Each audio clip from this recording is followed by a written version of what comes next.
বাংলাদেশ তো যেভাবে আমরা দেখি খুবই একটা ইউনিক এখনো জায়গা। আমরা বিদেশে যে ক্লাবগুলোকে আমরা দেখি সেই ক্লাবগুলো যত ছোট লিগেতে খেলে তাও ক্লাবদের একটা মাঠ আছে, একটা ক্লাব হাউস আছে, একটা জায়গা আছে যেখানে তারা একটা একাডেমি মতো বা ইউথ ডেভেলপমেন্ট করতে পারে।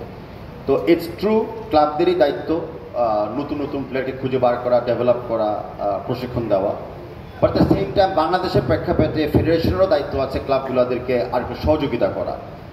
কারো মাঠের দরকার, কারো ক্লাব হাউস দরকার, কারো টেকনিক্যাল কোচিং স্টাফ দরকার, আর কারো ফাইন্যান্সিয়াল সাপোর্ট দরকার। সো আনফর্চুনেটলি এটা ওয়ান স্টপ সলিউশন বাংলাদেশে হচ্ছে না। তখন আমরা আমাদের পলিসিটা করতে চাচ্ছি যে যত রকমের সাপোর্ট ক্লাবদেরকে দেওয়া যায় তত রকমের সাপোর্ট আমরা ডাইরেক্টলিও দিব, অথবা সরকার থেকে আদায় করে ক্লাবদের জন্য আমরা দিব। ফর এক্সাম্পল, আপনারা দেখতেছেন যে মানে আবাহনী তাদের ক্লাব হাউসটাকে আরো ডেভেলপ করতেছে, একটা এরিয়ার মধ্যে করে চেষ্টা করতেছে। মোহামেডান স্পোর্টিং ক্লাবের সাভারে একটা জমি আছে, ওনারা এখন ওদের লাস্ট সেলিব্রেশন ইভেন্টে কমিটমেন্ট দিয়েছে যে ওনারা ওইখানে ওদের একটা kind of academy plus training grounds develop করবে। বাট এই দুটা ক্লাবের বাইরে যে ক্লাবদের কোনো জমি বা জায়গা কিছু নাই, তাদের জন্য কী করা? তো সেই সব ইস্যুতে ফেডারেশন খুব মানে মানে মানে টায়ারলেস ভূমিকা আমরা রাখবো যেন কিছু কিছু ক্লাবদেরকে আমরা ডেভেলপ করতে পারি উইথ ইনফ্রাস্ট্রাকচার। তারপরে ওদের প্রেশার দিব যে এখন প্লেয়ার হান্টিং আপনারা চান। ডিস্ট্রিক্ট লেভেলে আমরা 220টা একাডেমিকে অ্যাক্রেডিটেশন করে ফেলেছি। এই 220টা একাডেমিকে কিন্তু ডেভেলপমেন্ট কমিটির মাধ্যমেই এখন মানে যত রকমের সাপোর্ট দেওয়া হবে, টেকনিক্যালি কোচিংয়ের মাধ্যমে, ফাইন্যান্সিয়াল মাধ্যমে, ইন্টার একাডেমি স্পোর্টসের মাধ্যমে। সেখানেও আমরা আশা করি যে ওই একাডেমিগুলোও কিন্তু প্লেয়ার তৈরি করবে।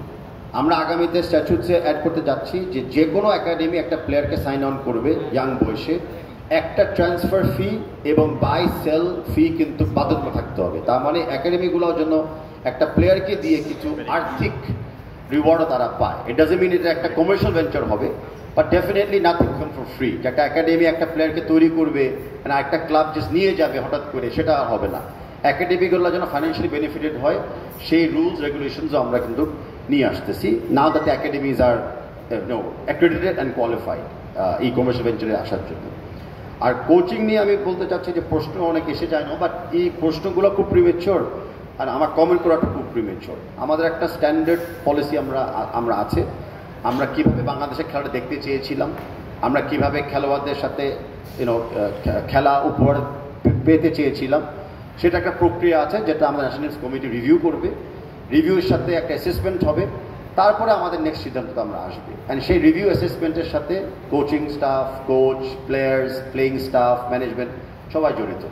যখন আমরা আমাদের নিয়মিত রিভিউ অ্যাসেসমেন্ট শেষ করব, ওই ফাইন্ডিংসের উপরে এই প্রশ্নগুলি আসতে পারে যে কোনো সিদ্ধান্ত আসবে কিনা বা নেওয়া দরকার আছে কিনা। But I think right now আমাদের যে এক্সিস্টিং যে রুলস প্রসেস চলতেছে আমরা সেটা আমরা ফলো করি, অ্যান্ড টাইমলি আমরা আপনাদেরকে কোয়েশ্চেন করতেও সময় দিব এবং ওই সময় ওই কোয়েশ্চেন উত্তর আমি সরাসরি দিব।